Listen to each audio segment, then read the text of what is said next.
ধানমন্ডি 32 নম্বরে দেখেন কিভাবে রড বের করে কেটে নিয়ে যাচ্ছেন সাধারণ মানুষ।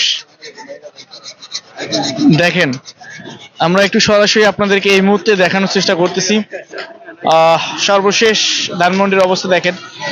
আপনারা এখানে কতদিন ধরে তো ওরা আসলে কথা বলতে চাচ্ছে না, ওরা কাজে ব্যস্ত। সেই সাথে দেখেন আমার এই ভাইটি আছে।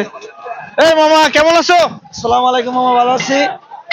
তুমি মনে অলরেডি 3 দিন ধরে 1 লাখ টাকার রড কালেকশন করছো। মামা আমি তো 3 দিন ধরে 2000 টাকার রড কালেকশন করতে পারি না, তাহলে 1 লাখ টাকার রড কোন কালেকশন করবো বলেন? তোমার কি মনে হয় এরকম বাড়িতে মামা এরকম এরকম বাড়িতে তো আগেই মামা সরাই লাইছে শেখ হাসিনা, আগে সরাই লাইছে পতনের আগে সরাই লাইছে শেখ হাসিনা।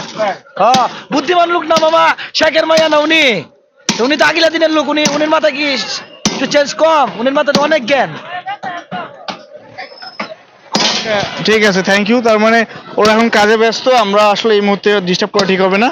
আর যতটুকু পারি আমরা ফুটেজ নেওয়ার চেষ্টা করলাম।